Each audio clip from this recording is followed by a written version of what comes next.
Captain Banerjee, thank you for speaking to Bharat Shakti. Thank you for inviting. So 25 years, but I'm sure it is as freshly etched in your memory as if it was yesterday. Tell us all about it. Tell us where you were, what you were doing, and then what you did. Of course, 25 years is a long time. I was posted in an airbase called Adampur, which is near Jalandhar, and I was posted in 9th Squadron, which is known as the Wolfpack, and we are flying MiG-27 ML aircraft then. So, frankly speaking, when the Kargil problem started, at that time we were on a deployment in Srinagar, and we were hearing some things were happening in the border or something, but we actually ferried back to Adampur because we felt that this kind of things were pretty common in line of control. Some things always happen. We had no idea about the gravity of the situation, how it was developing. So we were doing our normal routine day-to-day work in Adampur. One of those days, I was going for a mission, practice mission with Flight Lieutenant Nachiketa. He was in my squadron, and we had taxied out. For just before takeoff, we got a call from the air traffic control that we have been told to return back to the dispersal. This sortie is not clear, and we need to speak to the flight commander. So we came back, and once we switched off and we went to the flight commander, squadron leader Bhatnagar, who retired as an air vice marshal, he told us that we need to ferry out to Srinagar. We were a bit surprised because we just came back few days back, but he said something has developed, and Srinagar was our op location. Every fighter squadron has got a peace location and an op location where you generally move, and there are various plans. So going to Srinagar was nothing new, but going in such a rapid succession was something which was. So we quickly went and packed our stuff, and that day, if I remember correctly, the ferry did not happen because it was a bit late. So next day morning, we ferried out and we landed at Srinagar. What I remember clearly that we were very close to one of the runway ends where the detachment location was there, and that was very close to the IL-76 point. In Srinagar, there was an IL-76 point where the IL-76 will generally come and park. It is to act as a courier or something, and it was pretty normal. That's why it was called the IL point. But what we realized that many injured army soldiers were being taken, which was something which was not normal. And I'm from NDA, so one day I met somebody who was deployed in those areas and was a junior in NDA. He said things are really heating up there and things are happening. If you remember that last time Indian Air Force was used on action was in 1971. If you take the action by the helicopters and in Sri Lanka, that's a different thing, but full-fledged fighter operations never happened. 28 years have passed. So we really never crossed our mind that Indian Air Force will be called into action. Generally, what happens when things hit up in the border, squadrons are called, we are there for a few days and then we go back. So a few days later, something very interesting happened. We were all actually waiting, and the CNC of the Western Air Command had come over that day morning, Air Marshal Patni, and he generally spoke to the squadron and the station operational crew, and he went back. And flying was not happening because we were conserving hours, because generally when something is likely to happen, we don't fly those routine missions. But if something has to fly, the hours has to be conserved so the aircraft can be used for maximum duration. So one of those days after lunch, we were just generally chilling. So when the commanding officer came and he said that one of you guys will have to come for a briefing. Now, in the afternoon, you're at a lunch, you don't want to go for a briefing, so everybody was generally avoiding. So he looked at me and he said, POM, I'm called as POM, Anupam. So he said, POM, you come over. So I sat with him in a gypsy, and he said that we have been called in the helicopter dispersal. I also don't know why. So there's some briefing which is required. You have flown in this area, so if something is required, you can talk about it. I will also be there. So, when I went there to the helicopter dispersal, I was waiting. He had gone to park the gypsy.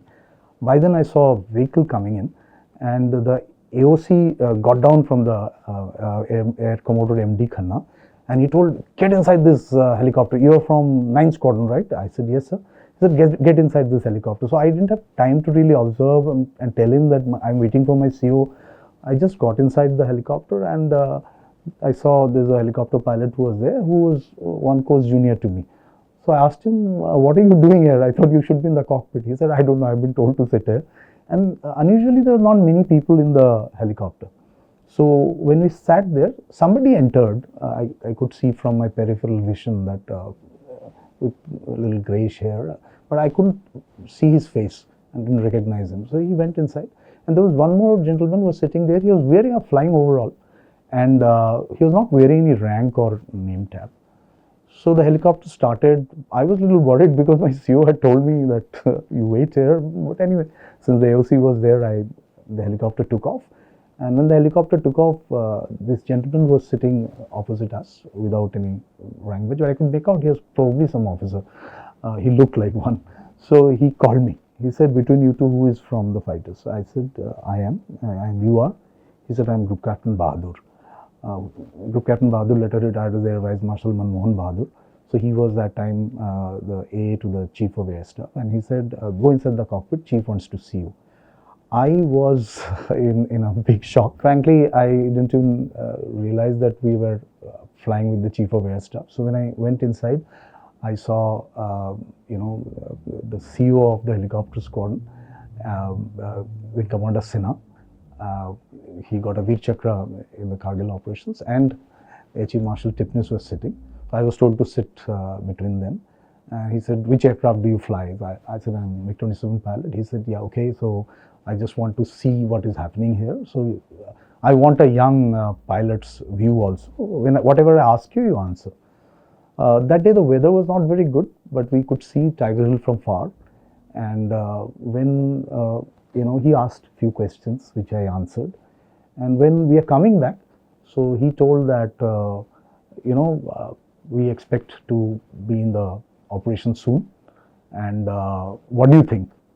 And now the Chief of Air Staff is asking me, and all your life, right from NDA, you have been waiting to take part in an operation, and here is the Chief of Air Staff asking you, what do you think?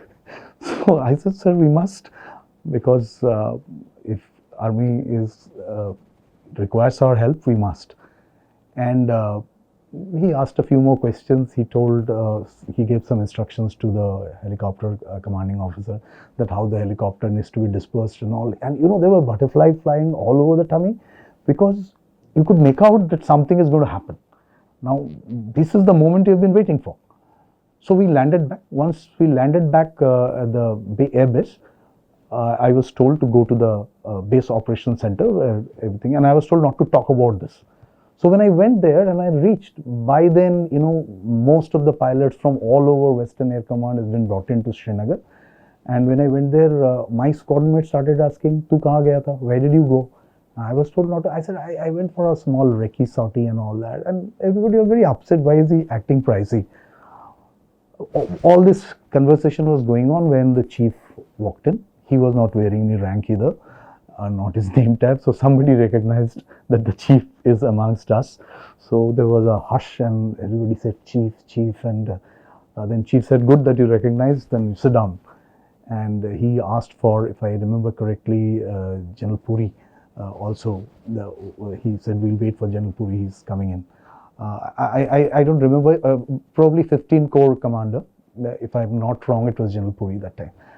So the briefing started, and he told us about the situation, and he said that you will come to know when there's an operation, but take extreme, whatever you have learned, this is the time to put everything into action. And you will be told when the operation will start. So you can imagine. And then he said that I went with this young man also for a sortie. And then everybody started looking at me because, that because they don't know that I was told not to do. Anyway, so that night, we got our orders, and next day morning was the first sortie. So I was also there in one of the missions, but in the first mission I was a standby pilot. The mission was for Kargil, and the MiG-27s and MiG-21s were put into action. You can imagine the excitement. For the first time, live bombs, rockets were loaded, and by then we are already told what is the background, what has happened, that there has been infiltration, our posts have been occupied, and we by now know everything, and we are going to fight and do air operations to help army to make them vacate those posts. It was not a normal kind of operation that you do every day, because as you understand, Indian Air Force, you get trained for attacking the enemy airfield, attacking the enemy infrastructure across the border. This was a very limited operation, and we were told very clearly that we are not going to cross the line of control, and we are going to only target all those posts which were taken over by the Pakistani infiltrators in our side of the border, and we are not to cross the line of control under any circumstances.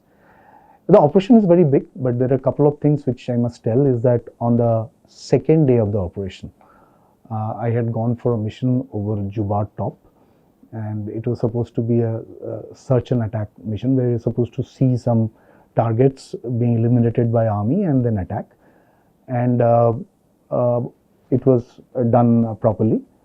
And when I came back to the base, I was told by my flight commander that there is another mission which is for a place called Untold, which was very close to Jubair. So I was a 2 aircraft leader, so that means you can only lead 2 aircraft, but it was a 4 aircraft mission. So what the flight commander told me is that you lead the mission. There will be another formation of 2 aircraft MiG-27 behind you, and we will be escorted by a MiG-21 or 51 Squadron, and there will be also a photo reconnaissance mission after this, 2 aircraft from 17 Squadron.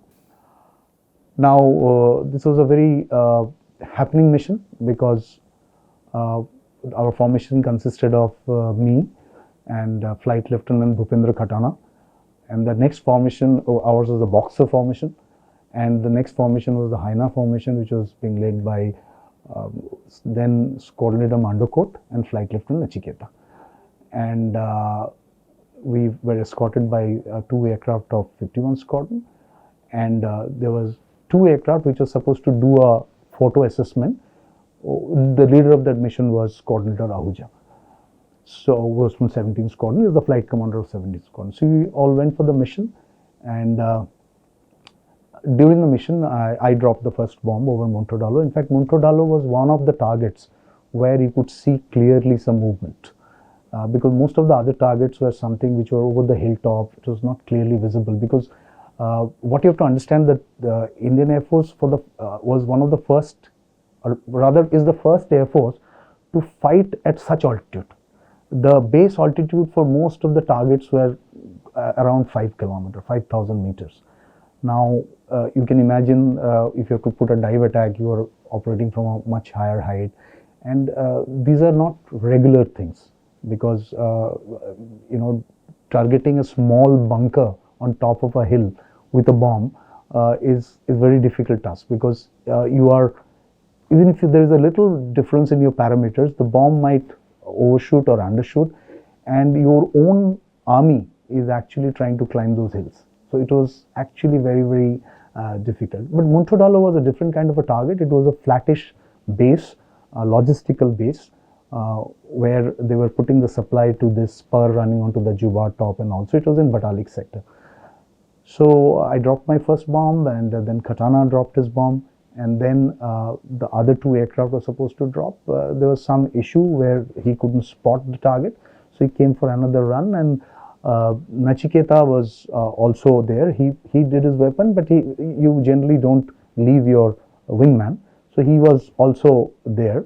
And in that attack that he put in, after that he gave a call that my engine is flamed out and I'm trying for a relight.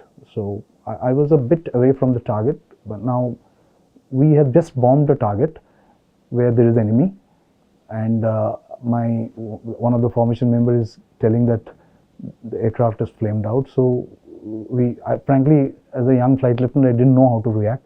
So I said, confirm a flame out, but there was no call because I'm sure he was busy relighting his aircraft. And then he gave a call, Nachi ejecting. And there was a hush, and I was trying to frantically contact. We were below the hills top, so I was not in direct contact with Srinagar ATC.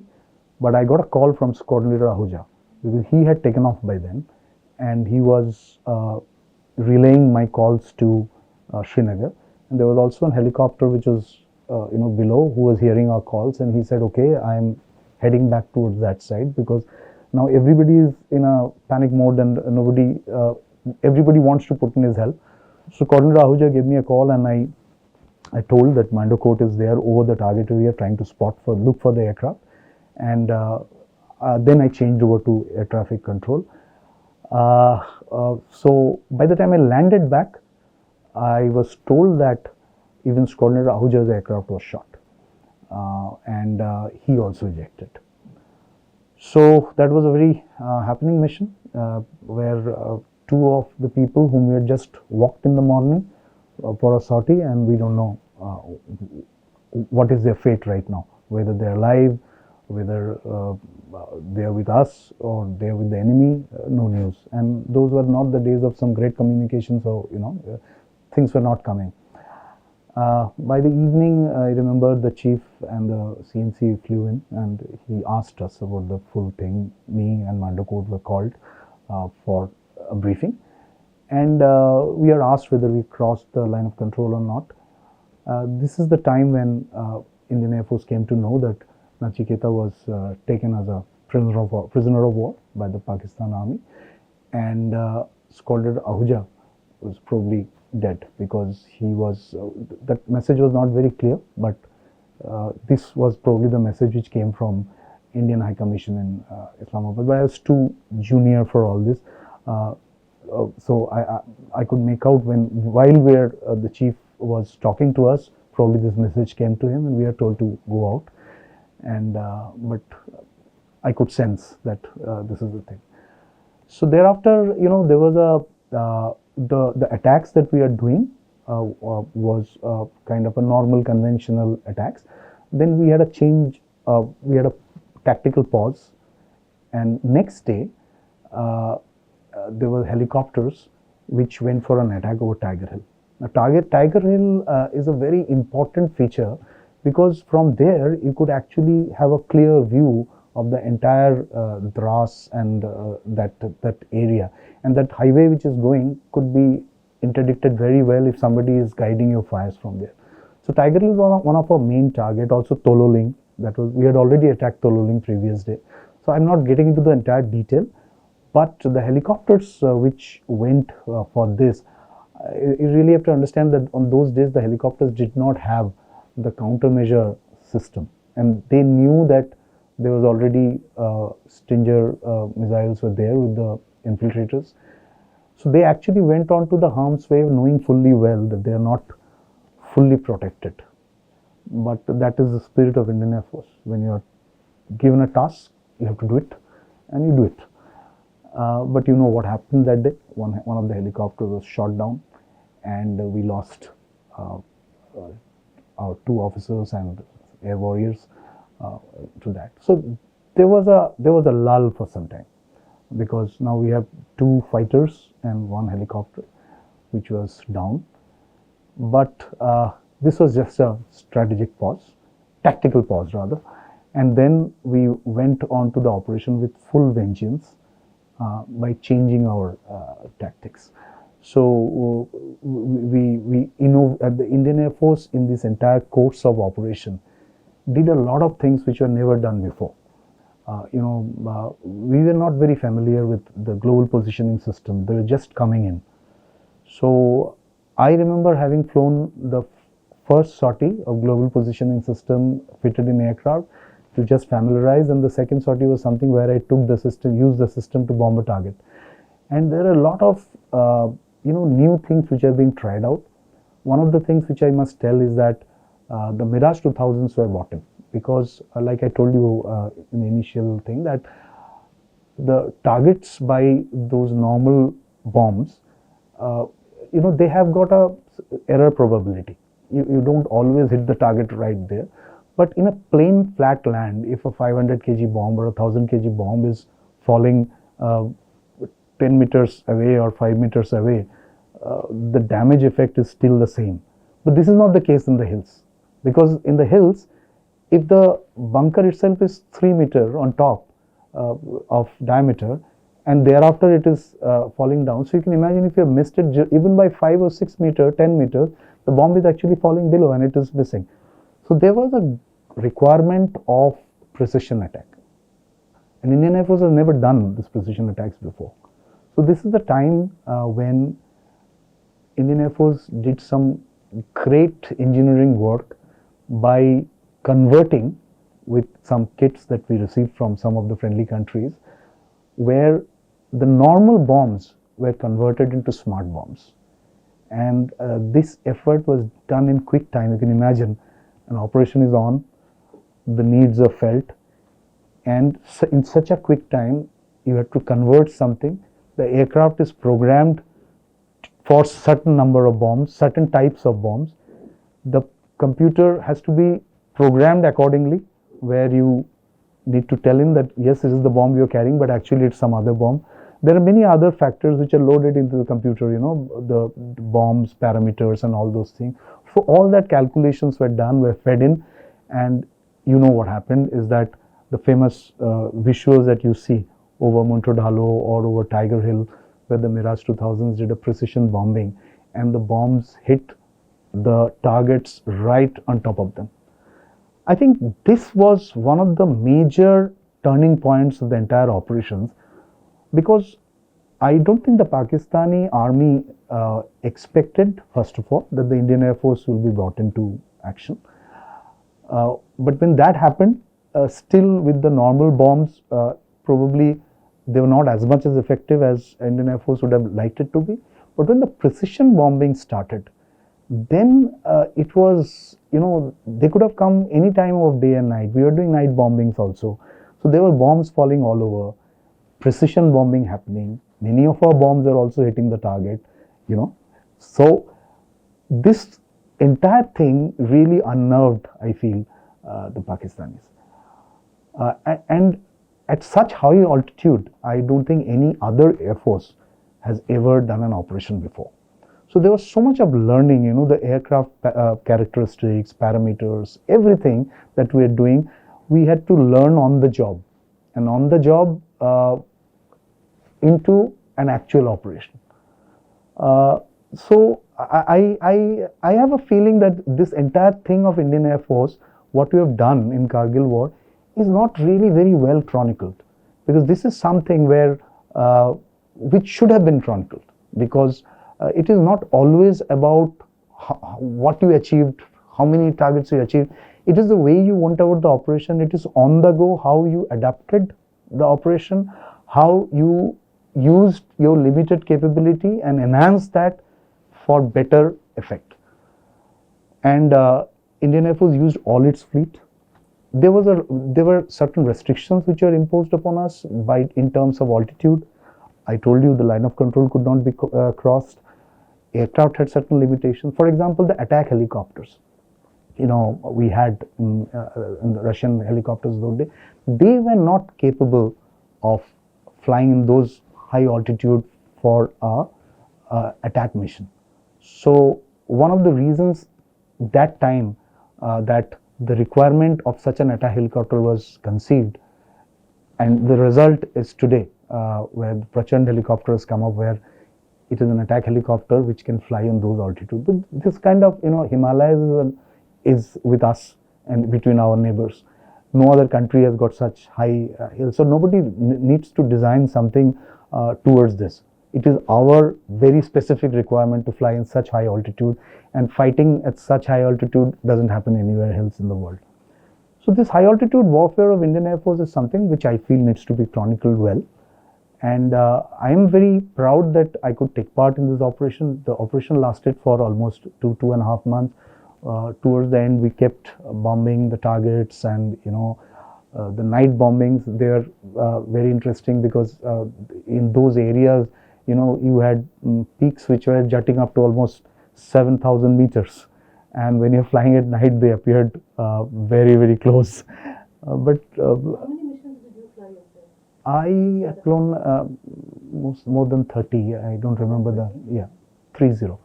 So I don't remember the exact numbers, but it was a continuous thing. Almost for 3 months we were there in Srinagar, and aircraft. Indian Air Force flew in aircraft from Adampur, from Ambala. There was Avantipur was there, Leh was there. All types of aircraft that was there with Indian Air Force were used. The MiG-21s, MiG-27s, MiG-23s, MiG-23 BNs which were there. Then Jaguars, Mirage 2000. So every aircraft that was there, the helicopters, Chetak Cheetahs were doing a lot of activity, helping the army, and those altitude there, the life saviors. Mi-17s, I told, they went into harm's way, trying to do the operation. Otherwise, they were being used in their normal transport role. So everybody, and if you remember, just before the operation started, there was a Canberra aircraft which was, shot by a missile, and while it was doing a recce mission. So almost everybody aircraft which was there were used towards it. And towards the end of the operation, it was very clear that the Pakistanis were, moving out, losing out. And then one day the ceasefire was declared, and we were very happy, but we lost some friends. For me, it was, some of them were personal losses because, being from National Defence Academy, they were people of our seniority, the captains and all, who laid down their life. Somebody whom you have seen as a senior, somebody you have seen as a junior, some people who is going injured, you have seen them, and it's like your brother whom you have lost. So it was, at that young age, it was quite a emotional, I will say, ride. But that is the training of military all about. You have to take these personal losses and then still go on to fight, and what you are trained for. And that's what we did. Yes, I mean, like I told you, that as an Air Force, you are supposed to interdict targets deep inside the enemy territory. You are supposed to cut off the enemy supply lines. You are supposed to cut off his fields. This was a very different operation. It was more of a very close air support, but not fully. It was a different kind of close air support. So of course the restrictions were hurting us. We were like, you have an Apple of iPhone, but you can only use it for SMS or just making a phone call. You can imagine the frustration. So it's something like this. You have a machine which can do much more damage, but there is restriction up there. There are questions, there are dignitaries which came to visit us during that time, and a few of us were young. We asked some questions which probably, if I look back today, were not appropriate to ask some of the national leadership. But we are young people, and they, in their own greatness, have probably yes, entertained those questions. But today, when I look back, post Kargil operations, is the time when the entire international outlook towards Pakistan changed. So probably at times, sitting inside the operation, you really don't understand that what is the larger grand plan. And we are foot soldiers, flight lieutenants, so we were not privy to the plans. But later on, when I served as a spokesperson of Indian Air Force, and when Balakot happened, when you realize that how the overall grand plan works out, that is the time you realize that the decisions that were taken with certain aims in mind. And today, if I look back where India stands vis-a-vis where Pakistan stands, I will say that the decision was right, because India proved that even under a lot of provocation, we maintained the international protocols. And I'm very proud of things what the Indian Armed Forces did. When we captured some of the peaks, we gave burials to our enemy soldiers. These are the things which really put out Indian Armed Forces and India in a very different light. And I'm very proud that I was in the armed forces as a veteran. Today I'm also very proud. I don't know how 25 years have passed, but when I look back, I look back with pride. Tell us the Ravina Tandon story. Well, Lighten it up. We'll go back to serious stuff next.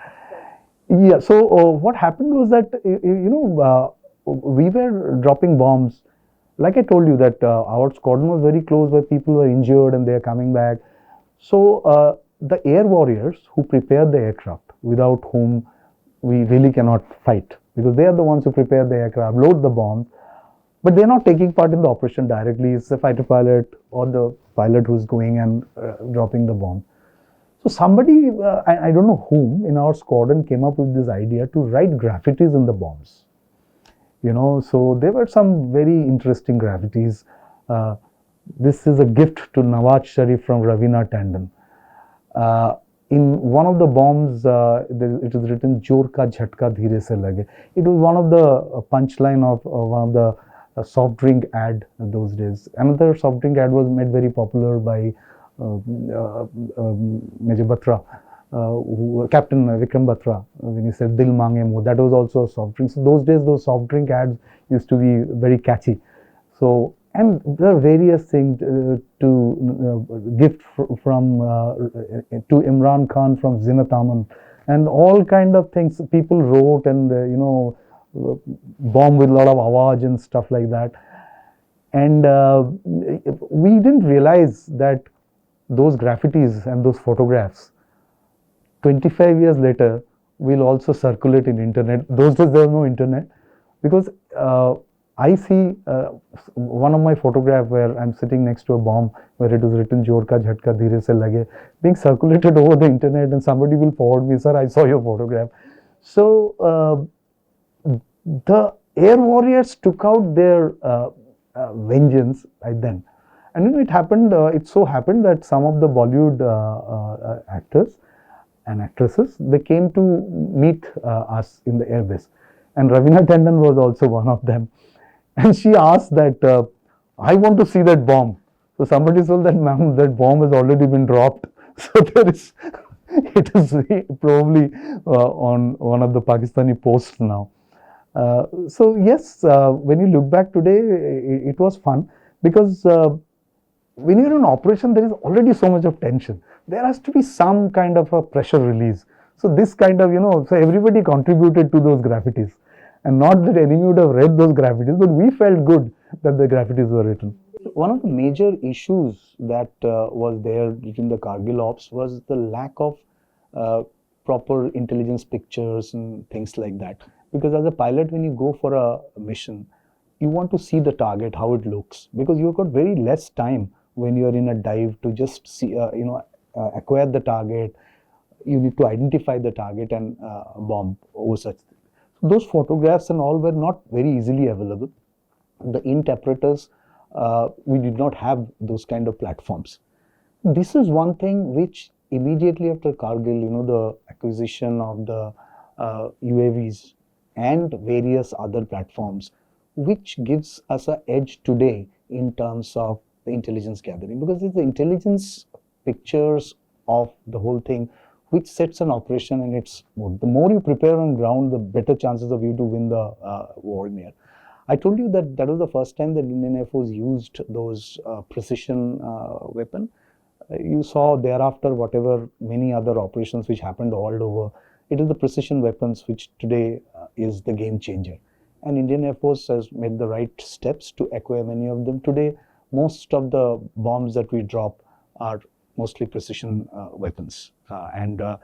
So these are very, very big changes. The aircraft, their reach, their, the quality.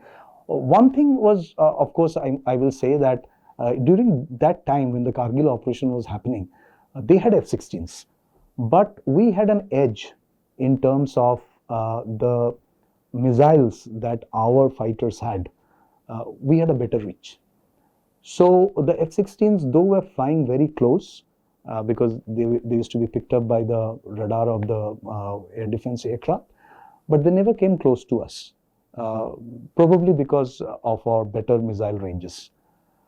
But in the years that followed, Pakistan did upgrade its missiles better than ours. This particular difference was very visible when the post Balakot Pakistan attack, that operation happened. But with the Rafale aircraft now and its weapon system and the missiles, this has again turned in our favor.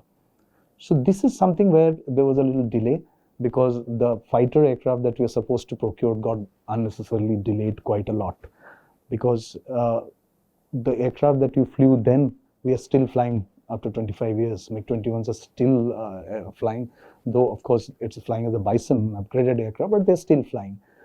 And the modernization of the fighter fleet has not happened at a pace at which it should have happened.